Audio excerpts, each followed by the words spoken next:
Hey guys, this is the next part of the loan application series. We're going to talk about the liabilities.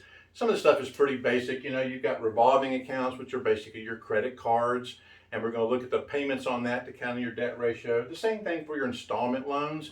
There is an exception though on car loans. If you have an automobile loan, which is an installment loan that has less than 10 months left on it, at the underwriter's discretion, they do not have to count that debt in your debt ratios in a lot of cases. That's a pretty good carve out that you can use for car loans. Now, if it's another type of installment loan, they are going to have to count the payment. Also, if you've co-signed on a loan, a lot of people may have co-signed for their kids' college loans or for car loans and thinking, oh, we don't make those payments. But you're the co-signer. If they don't make the payments, you have to make the payment. So those loans do count in your debt ratios unless there's an exception for auto loans again. If you can prove that the other person has made the payments for 12 consecutive months, then they can eliminate that from your debt ratio calculations.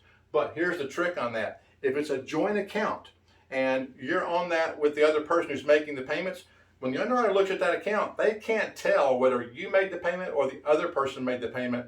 So if money is coming out of a joint account on that one, they are going to count that in your debt ratios. Student loans. Now this is kind of a tricky one, so we have to play with this a little bit. Currently, and this is subject to change, Fannie Mae is counting 1% of your student loan in your debt. So if you have $100,000 on student loans, you have $1,000 a month in a debt that's going to be counted in your debt ratios. Freddie Mac, on the other hand, only counts 0.5%. So lately, we've been taking some loans that might have been going to Fannie Mae, flipping them over to Freddie Mac so that we can use 0.5% and get people qualified within the debt ratio. Now, VA says that they won't count any payment if that loan is deferred for at least 12 months from the date that you close. So that's kind of an important consideration for VA.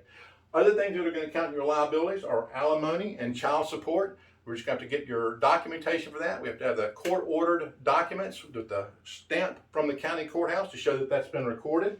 And then we can use alimony and child support as a liability. And also for IRS debt. If you owe the IRS money, yeah, that's going to be particularly important. For a conventional loan, we just have to prove that you're on a repayment plan. You've made at least one payment. Currently on FHA, if you're on that, you have to have made at least 3 payments before you can qualify for a loan. Then you've got some other things that are going to be kind of impacting your loan, which will be collections or charge-offs. A lot of collections won't have to be paid off, but in some cases they may require a collection to be paid off in order to qualify for the loan. Also, bankruptcies and foreclosures are going to impact whether or not you're able to get approved. They're actually a liability. We're going to go into these in a little bit of a deeper dive later, but I just wanted to kind of give you a good overview of the liabilities, and we'll go on to the next part. So stay tuned tomorrow. We'll show you the next part of the loan application.